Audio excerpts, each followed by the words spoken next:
ప్రభుత్వం వచ్చిన తర్వాత జగన్మోహన్ రెడ్డి గారిని కూటమి ప్రభుత్వం ఎలాగైతే చెడ్డ చేయాలని కల్తీ నెయ్యి లడ్డు దగ్గరికి వచ్చిందో ఈ తప్పిదాలన్నీ కూడా చంద్రబాబు ప్రభుత్వంలో జరిగినప్పటికి కూడా ఇవన్నీ జగన్ గారికి ఆపాదించాలని చెప్పి ఏ విధమైనటువంటి కార్యకలాపాలు ఈ రాష్ట్రంలో జరుగుతున్నాయో అదేవిధంగా మా బొబ్బులి స్థానిక ఎమ్మెల్యే ఎత్తిపోతల భాగం అని చెప్పి ఇంకేదో శ్రద్ధ రైతుల మీద ఉన్నట్టుగా ప్రజలు భావిస్తారని చెప్పి పదే దాని గురించి అబద్ధాలు మాట్లాడడం జరుగుతూ ఉంది. ఈ నుండి వీళ్ళన్నింటినీ కూడా ప్రస్తావించవలసి వస్తుంది. ఈవేళ ఆయన అధికారంలో లేడు, మాజీ ఎమ్మెల్యే మాజీ మంత్రి, కానీ ఈయన చేసినటువంటి తప్పుడు ఆరోపణల వల్ల ఆయన్ని కూడా ప్రస్తావించవలసి వచ్చినందుకు నేను చింతిస్తున్నాను. అత్యంత ఈవేళ స్థానిక ఎమ్మెల్యేకి ఎక్కడెక్కడ ఎత్తిపోతల పథకం అనేది ముందు తెలియాలి. ఒకటి లోచర్ల, రెండోది రాముడు వలస. నిన్న మాట్లాడినప్పుడు కూడా ఇంకా శివుడు వలసనే మాట్లాడుతుంది. ఆయన కంఠస్థాయి పెట్టుకున్నాడో లేదంటే అది అవునో కాదో ఇవాళ కూడా ఇంకా స్పష్టత వచ్చినట్టు లేదు. నేను అందుకనే మొన్న ప్రెస్ మీట్లో చెప్పినప్పుడు స్థానిక ఎమ్మెల్యేకి ఎక్కడెక్కడ ఎత్తిపోతల పథకం అనేది తెలియకపోతే ఇక మంత్రులు ఆలేట్ చేస్తారు. ఈయన ఏంటి చెప్పాడు అసెంబ్లీలో, సంబంధిత మంత్రి అదే రాసుకున్నాడు, అది దానికి జవాబు చెప్పాడు. వాస్తవానికి ఏంటంటే రాముడు వలస ఎత్తిపోతల పథకం, లోచర్ల ఎత్తిపోతల పథకం. దీనికి గత తెలుగుదేశం పార్టీ అధికారంలో ఉండగా ఆనాటి మంత్రి అయినటువంటి సుజీర్ కృష్ణగారావు, నారా చంద్రబాబు నాయుడు ముఖ్యమంత్రిగా ఉన్నప్పుడు ఇక్కడ ఒక రాయి అక్కడ ఒక రాయి వేశారు. ఈయన ఎంత డచ్చాల సంఘం అధ్యక్షులు ఎందుకు చెప్పారంటే ఆ పలకలు చిన్నకొట్టేశారు, అక్కడెక్కడ పారేశారు అని అన్నారు. ఆ పలకలు అలాగే ఉన్నాయి. ఆరేళ్ళు చూసుకుంటారో లేదా డ్రెస్ ఏళ్ళు చూసుకుంటారు. ఆ పలకలు పేద కొట్టుకోవాల్సినటువంటి అవసరం ఏంటుంది? ఎందుకంటే ఆ రెండు ఎత్తిపోతల పథకాలు ఇంపార్టెంట్ అనే ఉద్దేశం మీదే కొన్ని అప్పుడు ప్రయత్నించారు. వాళ్ళు సఫలీకృతం అవ్వలేకపోయారు. ఇప్పటికీ ఇంకా అబద్ధాలు మాట్లాడుతుంది. అవి టెండర్లు అయిపోయిన తర్వాత 1 డేలో ఓపెన్ చేయొచ్చు. దానికి కోడేట్ చేస్తుంది. ఎలక్షన్ కోడ్ రాకముందే ఓపెన్ చేయొచ్చు కదా. టెండర్లు అయిపోయిన తర్వాత ఓపెన్ చేయడానికి ఉదయం క్లోజ్ చేస్తే మధ్యాహ్నం ఓపెన్ చేసినా ఎవడు అడిగేవాడు లేడు. ఇంకా కోడ్ వచ్చింది అందుకు ఓపెన్ చేయలేకపోయినా ఇలాంటి అబద్ధాలన్నీ ఆడుకోవడంలో మన బొబ్బిలి ఎమ్మెల్యే గారు బేబీ నాయన్ గారికి వెనక పెట్టిన విద్య అనేది ప్రజలందరికీ తెలుసు. ఇవాళ ప్రత్యేకంగా నేను చెప్పవలసిన అవసరం లేదు. అయితే ఇలాంటి షాకుబారు మాటలు ఆడవలసి వచ్చినందుకు నేను ఒక పక్క చింతిస్తూనే మరి ఆయన చెప్పిన దానికి జవాబు చెప్పాలి కాబట్టి చెప్తా ఉన్నాను. ఇంకో మాట అన్నాడు, నువ్వు గవర్నమెంట్ నుండి వచ్చింది కాక సొంతంగా ఏం చేసావు బొబ్బిలి నియోజకవర్గానికని ఒక మాట అన్నాడు. చాలా సంతోషమైనటువంటి మాట. కొన్ని ఆయనకి నిజంగా దమ్ముంటే, బేబీ నాయన్కి దమ్ముంటే ఈ అసెంబ్లీ అయిన తర్వాత బొబ్బిలి నడి రోడ్డులో ఆ తాండ్రబాబు బొమ్మ దగ్గరే లేకపోతే మహానుభావుడు ఎన్టీ రామారావు బొమ్మ దగ్గర కానీ ఒక వేదిక పెట్టి ముఖాముఖిగా నేను 4 సార్లు ఎమ్మెల్యేగా ఉన్నాను, వాళ్ళు కూడా 4 సార్లు ఎమ్మెల్యేగా ఉన్నారు. వాళ్ళు 4 సార్లు ఎమ్మెల్యేగా ఉండి ఈ బొబ్బులకి ఏమేమి చేశారు, నేను 4 సార్లు ఎమ్మెల్యేగా ఉండి బొబ్బులకి ఏమేమి తెచ్చామనేది ఓపెన్గా ముఖాముఖిగా డిస్కస్ చేయడానికి నేను సిద్ధంగా ఉన్నాను. డేటు టైము వాళ్ళనే డిసైడ్ చేయమని మీ ద్వారా నేను కోరుతున్నాను. నిజంగా సిగ్గు లజ్జ ఏమైనా ఉంటే.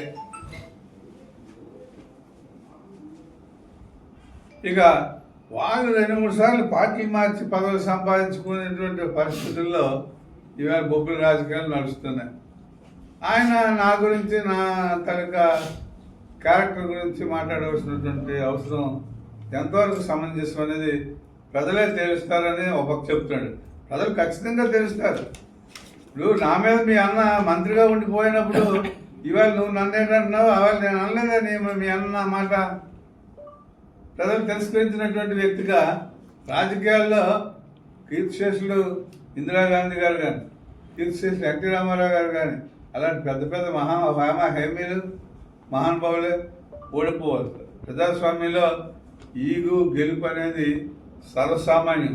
అదేదో పారామీటర్ అనుకుని నువ్వు కానీ భావిస్తే రేపు దమ్ముంటే నా మీద నువ్వే పోటీ చేయి, మీ అన్న కాదు. ఈ బొబ్బుల్లో టాక్ వస్తుంది, ఈసారి ఇతనికి టికెట్ ఎవరు వాళ్ళ అన్నకి టికెట్ ఇస్తారని.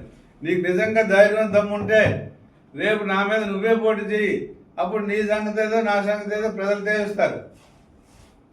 అంటే ప్రత్యేకంగా నువ్వు నేను నీ గొప్పలు నువ్వు నా గొప్పలు నేను చెప్పవలసినటువంటి అవసరం అయితే లేదు.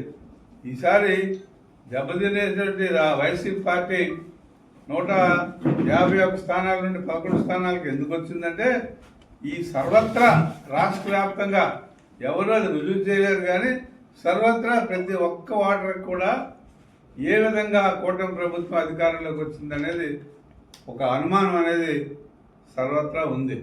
కాబట్టి ఆ అనుమానంతోనే ఇవాళ 11 సీట్లు వచ్చినా 151 సీట్లు వచ్చినా మొక్కో అనే నాయకుడిలాగా మా నాయకుడు ధైర్య సాహసాలతోని ప్రజల దగ్గరికి వచ్చినటువంటి పరిస్థితి ఉంది, వాస్తవాలు మాట్లాడినటువంటి పరిస్థితి ఉంది తప్ప మీ నాయకుడిలాగా మీ లోకేష్ లాగా మీ పవన్ కళ్యాణ్ లాగా అబద్ధాలని నిజం చేయడానికి వస్తుందని చెప్పి ఈ భారతదేశానికి అత్యున్నత న్యాయస్థానం కూడా తీర్పు చెప్పినటువంటి సుప్రీంకోర్టును కూడా మళ్ళీ మీరు పక్కదారి పట్టించి మీరేదో కోర్ కమిటీ వేస్తాము, సింగిల్ మ్యాన్ కమిటీ వేస్తాము, ఈ లడ్డు సంగతి తెలుస్తామని చెప్పేటటువంటి దౌర్భాగ్య పరిస్థితులు ఈ రాష్ట్ర ప్రభుత్వం ఉన్నదనేది సామాన్య ప్రజలు ఇవాళ మీ ప్రభుత్వాన్ని మీ కూటమిని మిమ్మల్ని అర్థం చేసుకునేటువంటి పరిస్థితి ఇవాళ ఉంది.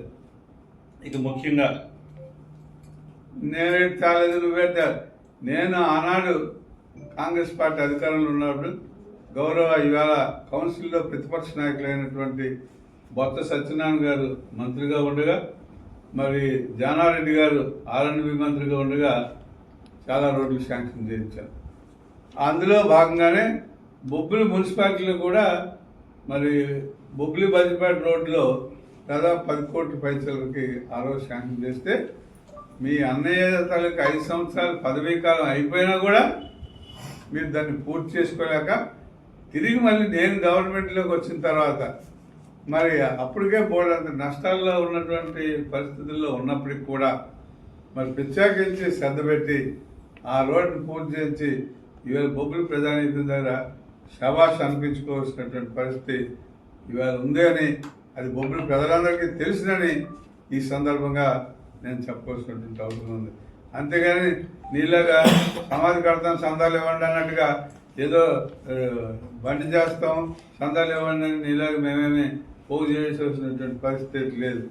అందుచేత నువ్వు నిజంగా సిగ్గులంతా నీకేమైనా ఉంటే నీ టైంలో కానీ మీ అన్ని టైంలో కానీ బొబ్బిలి ఏది అభివృద్ధి అయిందో నా టైంలో ఏం అభివృద్ధి అయిందో ఓపెన్గా చర్చించుకోవడానికి నేను సిద్ధంగా ఉన్నాను.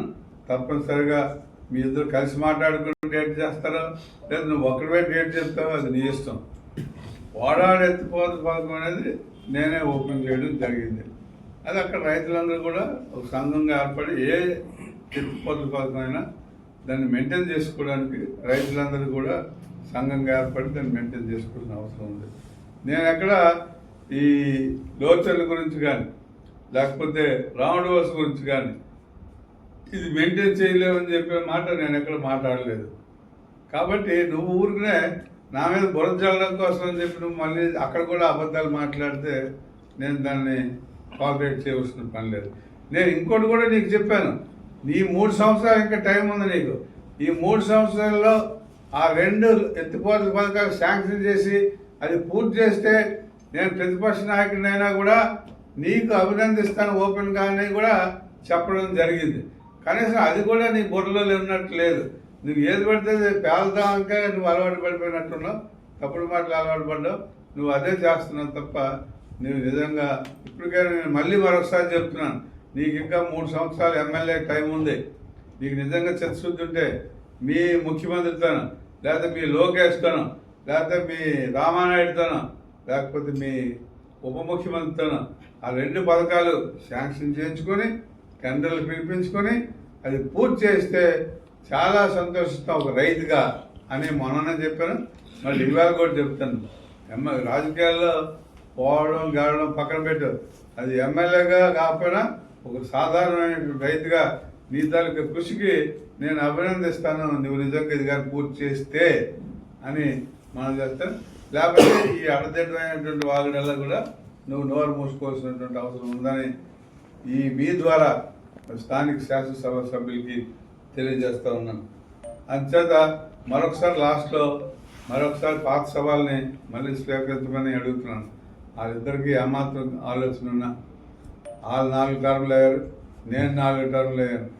ఈ 4 టర్ముల్లో కానీ లేదు లాస్ట్ వాళ్ళ అన్న 5 సంవత్సరాల్లోనే చేస్తాడా, లేదా నా గత 5 సంవత్సరాలు వైసీపీ ప్రభుత్వంలో ఒక చూసుకుందాం అనుకుంటాడా? మరి అలాగైనా సరే తప్పనిసరిగా ఏ అభివృద్ధి వాళ్ళు చేశారు, ఏ అభివృద్ధి నేను చేశాను అనేది ఓపెన్ చర్చ్కి నేను సిద్ధంగా ఉన్నాను. ఏ ఆస్పెక్ట్లోనైనా నీలాగా మా సొంత డబ్బులతో చేస్తాం, మా సొంత డబ్బులతో చేసేస్తాం, ఒక్కటి చేసింది లేదు సొంత డబ్బులతో. కానీ ఏ ఊరైనా సొంత డబ్బులు అని అంచేత ఇలాంటి డచ్చాలకి, అందుకే నీకు డచ్చాల సంఘం అధ్యక్షుడు అని చెప్పాను, మళ్ళీ చెప్తాను, ఇలా డచ్చాలు కొట్టకుండా నిజం ఏంటో మాట్లాడుకుందాం రా.